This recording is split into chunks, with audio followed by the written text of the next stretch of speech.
بسم اللہ الرحمن الرحیم۔ السلام علیکم ورحمۃ اللہ وبرکاتہ۔ آج کا ہمارا عنوان ہے prophethood, faith in the finality of prophethood, عقیدہ آخرت۔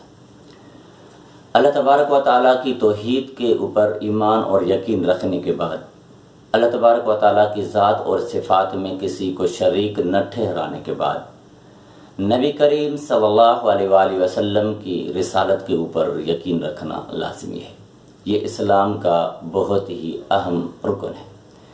اللہ تبارک و تعالیٰ نے آدم علیہ السلام سے لے کر کے حضرت عیسیٰ علیہ السلام تک انبیاء اور رسول بھیجے، اور ان کے اوپر اللہ تبارک و تعالیٰ نے انسان ذات کی ہدایت کے لیے کتابیں اور اسکرپچرز نازل فرمائیں۔ نبی کریم صلی اللہ علیہ وآلہ وسلم اب تا قیامت انسان ذات کے لیے آخری نبی اور رسول بنا کر کے بھیجے گئے۔ نبی کریم صلی اللہ علیہ وآلہ وسلم کے بعد اب کوئی نبی اور رسول آنے والا نہیں، اور نبی کریم صلی اللہ علیہ وآلہ وسلم اللہ تبارک و تعالیٰ کی آخری رسول اور پیغمبر ہیں۔ اس کے اوپر فیتھ رکھنا، یقین رکھنا، ایمان رکھنا بہت ہی لازمی ہے۔ اس بات سے ایمان مکمل نہیں ہوتا کہ کوئی شخص یہ کہے کہ محمد صلی اللہ علیہ وآلہ وسلم اللہ کا رسول ہے، جب تک اس بات کا اعتقاد اور اقرار نہ کرے کہ نبی کریم صلی اللہ علیہ وآلہ وسلم اللہ تبارک و تعالیٰ کے آخری نبی اور رسول ہیں۔ کیونکہ اللہ تبارک و تعالیٰ نے قرآن مجید کے اندر سورہ احزاب آیت نمبر 40 میں ارشاد فرمایا ہے کہ ما کان محمد ابا احد من رجالکم ولکن رسول اللہ و خاتم النبیین۔ محمد is not the father of any man among you, but he is the messenger of Allah and the seal of the prophets۔ یعنی محمد صلی اللہ علیہ وآلہ وسلم تم میں سے کسی مرد کے باپ نہیں، لیکن اللہ تبارک و تعالیٰ کے رسول اور آخری پیغمبر ہیں۔ ختم کا مقصد یہ ہے کہ کسی کو پر مہر لگانا، بند کرنا، آخر تک اس کو پہنچانا۔ اور نبی کریم صلی اللہ علیہ وآلہ وسلم کی حدیث بھی ہے، آپ صلی اللہ علیہ وآلہ وسلم ارشاد فرماتے ہیں کہ بنی اسرائیل کی قیادت انبیاء کیا کرتے تھے۔ جب کوئی رسول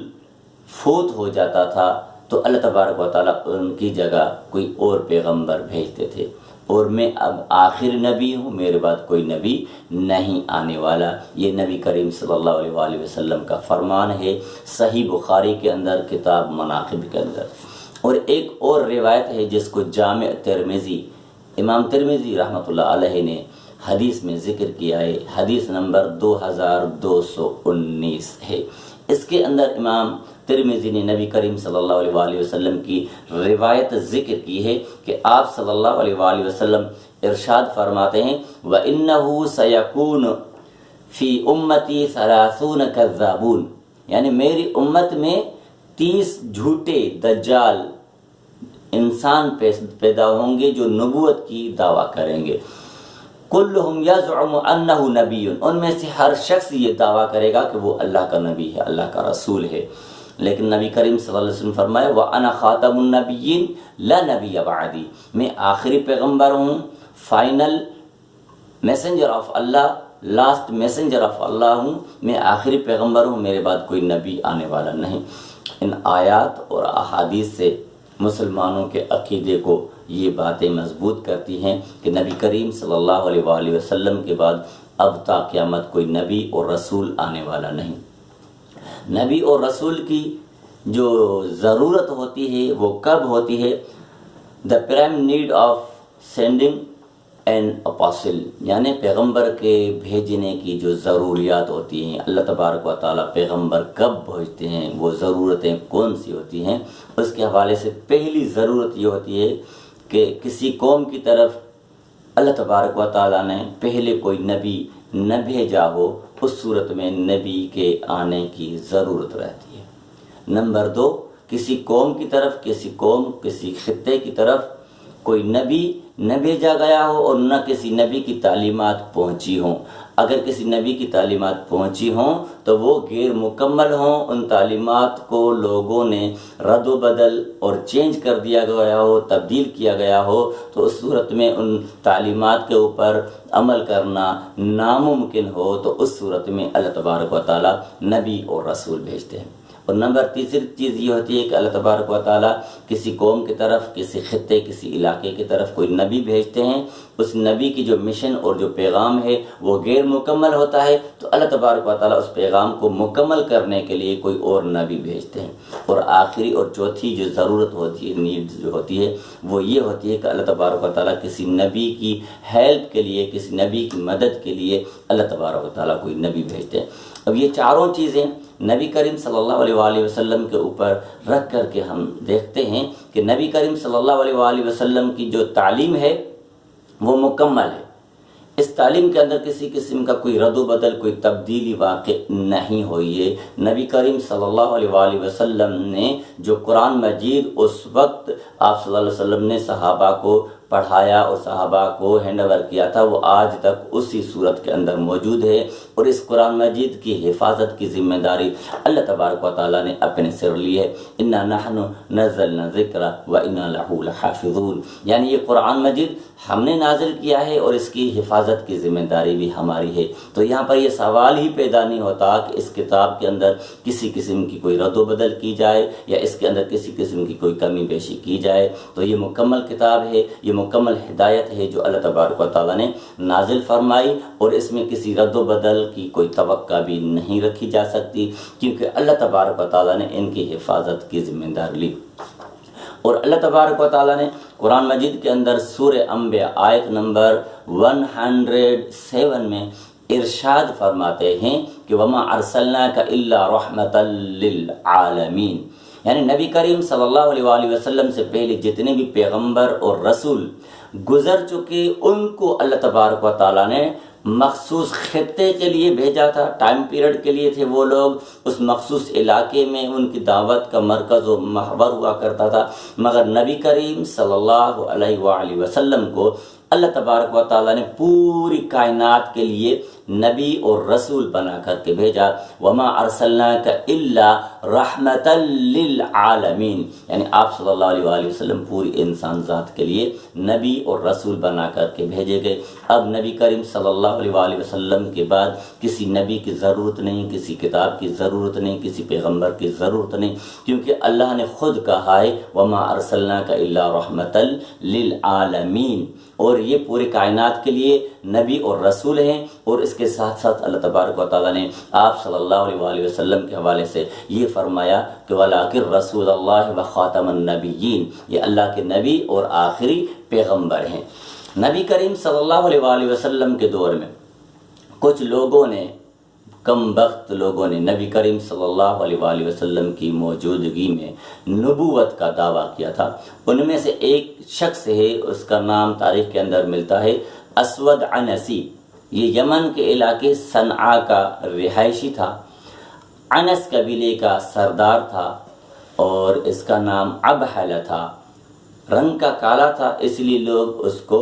اسود کہتے تھے، اسود عنسی۔ اس نے نبوت کا دعویٰ کیا تھا۔ یمن کا جو مسلمانوں کا جو گورنر تھا، نبی کریم صلی اللہ علیہ وآلہ وسلم نے جس صحابی کو گورنر مقرر کیا تھا، اس صحابی کو اس اسود عنسی نے نبوت کا دعویٰ کرنے کے بعد اس صحابی کو شہید کر دیا اور اس علاقے کے اوپر قبضہ کر لیا۔ تو آپ صلی اللہ علیہ وآلہ وسلم نے حضرت فیروز دیلمی صحابی کو اس کے خلاف جہاد کرنے کی اجازت دی اور ان کو بھیجا کہ ان کو قتل کیا جائے۔ تو حضرت فیروز دیلمی رضی اللہ تعالی عنہ نے ان کے خلاف جہاد کیا اور اس کو قتل کر دیا۔ اس کے بعد ایک دوسرا شخص جس نے نبوت کا دعویٰ کیا تھا، اس کا نام طلیحہ اسدی، طلیحہ بن خویلد بنو اسد قبیلے سے اس کا تعلق تھا۔ آپ صلی اللہ علیہ وآلہ وسلم نے اس کے خاتمے کے لیے حضرت زرار بن عزور رضی اللہ تعالی عنہ کو بھیجا کہ اس کو قتل کیا جائے، کیونکہ نبی کریم صلی اللہ علیہ وآلہ وسلم کی نبوت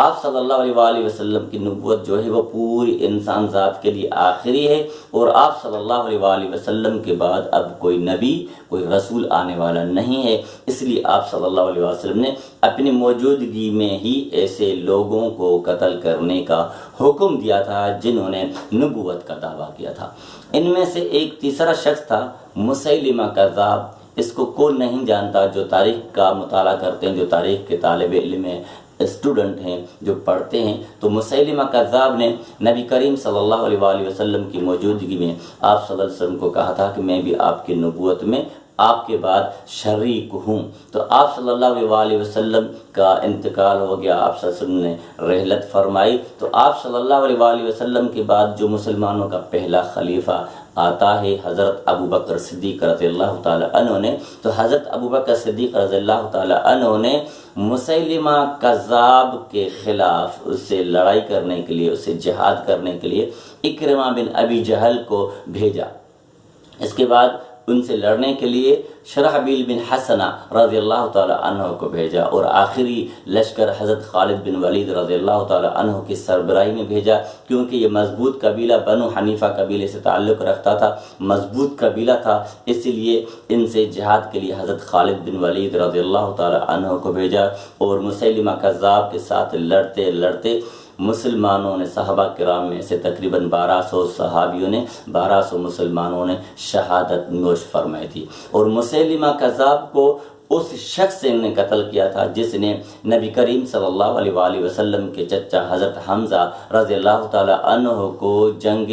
احد کے اندر شہید کیا تھا۔ تو وحشی بن حرب مسلمان ہو گیا تھا، مسلمان ہونے کے بعد وہ اس جنگ کے اندر شریک تھا جو لشکر حضرت ابوبکر صدیق رضی اللہ تعالی عنہ نے حضرت خالد بن ولید رضی اللہ تعالی عنہ کی سربراہی میں بھیجا تھا۔ تو وحشی بن حرب نے اس مسیلمہ کذاب کو قتل کیا تھا، یعنی نبی کریم صلی اللہ علیہ وآلہ وسلم کی موجودگی میں ان لوگوں نے نبوت کا دعویٰ کیا تھا، اور آپ صلی اللہ علیہ وآلہ وسلم نے اپنی امت کو آگاہ بھی کیا تھا، انہو سیکون فی امتی 30 کذابون، یعنی میری امت کے اندر 30 جھوٹے نبوت کے دعویٰ کرنے والے پیدا ہوں گے، یزعم کلہم یزعم انہ نبی، ان میں سے ہر شخص یہ دعویٰ کرے گا کہ وہ نبی ہے، لیکن آپ صلی اللہ علیہ وسلم فرمایا وَأَنَا خَاتَمُ النَّبِيِّينَ لَا نَبِيَّ بَعْدِي، میں آخری پیغمبر ہوں، میں آخری رسول ہوں، میرے بعد کوئی نبی اور رسول آنے والا نہیں ہے۔ تو نبی کریم صلی اللہ علیہ وآلہ وسلم کی رسالت کے اوپر ایمان اور یقین رکھنے کے ساتھ ساتھ مسلمانوں کے لیے یہ بات لازمی ہے کہ آپ صلی اللہ علیہ وآلہ وسلم کے اوپر یہ اعتقاد اور یہ یقین رکھیں کہ نبی کریم صلی اللہ علیہ وآلہ وسلم اللہ تبارک و تعالیٰ کے آخری نبی ہیں، آخری پیغمبر ہیں، آپ صلی اللہ علیہ وآلہ وسلم کے بعد کوئی نبی اور رسول آنے والا نہیں ہے۔ اور پاکستان کے اندر دستور کے اندر ایک تحریک چلی تھی 70 کی دہائی کے اندر، 70 کے بعد 7 ستمبر 1974 میں پاکستان میں جو ایک گروپ کھڑا ہوا تھا جس نے غلام احمد قادیانی نے، اس نے اپنے آپ کو نبی ہونے کا دعویٰ کیا تھا اور پیغمبر ہونے کا دعویٰ کیا تھا، تو پاکستان کی پارلیمنٹ نے 4 ستمبر 1974 میں اس فرقے کو اور اس شخص کو کافر قرار دیا تھا۔ تو اس کا مقصد یہ ہے کہ جو شخص نبی کریم صلی اللہ علیہ وآلہ وسلم کی نبوت کا انکار کرتا ہے وہ دائرہ اسلام سے خارج ہو جاتا ہے۔ تو اسلام کے جو بنیادی ارکان ہیں، اللہ تبارک و تعالیٰ کی توحید کے اوپر، اللہ تبارک و تعالیٰ کی وحدانیت کے اوپر یقین رکھنے کے بعد، اللہ تبارک و تعالیٰ کی عبادت میں کسی کو شریک نہ ٹھہرانے کے بعد، یہ یقین رکھنا، یہ اعتقاد رکھنا، یہ فیتھ رکھنا کہ نبی کریم صلی اللہ علیہ وآلہ وسلم ہی اللہ تبارک و تعالیٰ کے آخری نبی اور رسول ہیں۔ جب تک مسلمان یہ عقیدہ نہیں رکھیں گے تو ان کو جو ہے اس اسلام کے عقیدے سے کوئی فائدہ نہیں ہوگا۔ تو سب سے پہلے ہم مسلمانوں کو اللہ تبارک و تعالیٰ کی اس آیت اور نبی کریم صلی اللہ علیہ وسلم کی اس حدیث کے اوپر توجہ دینی پڑے گی کہ اللہ تبارک و تعالیٰ نے فرمایا وَلَٰكِن رَسُولَ اللَّهِ وَخَاتَمَ النَّبِيِّينَ، یہ اللہ کے رسول اور آخری پیغمبر ہیں۔ جب ہم یہ عقیدہ اور ایمان رکھیں گے تو ہمارا ایمان مکمل ہوگا اور اللہ تبارک و تعالیٰ کی بارگاہ میں قابل قبول ہوگا۔ اس کے بعد ہم اسی ٹاپک کو کیا کریں گے، ختم کریں گے، کوئی نیا عنوان ہم شروع کریں گے۔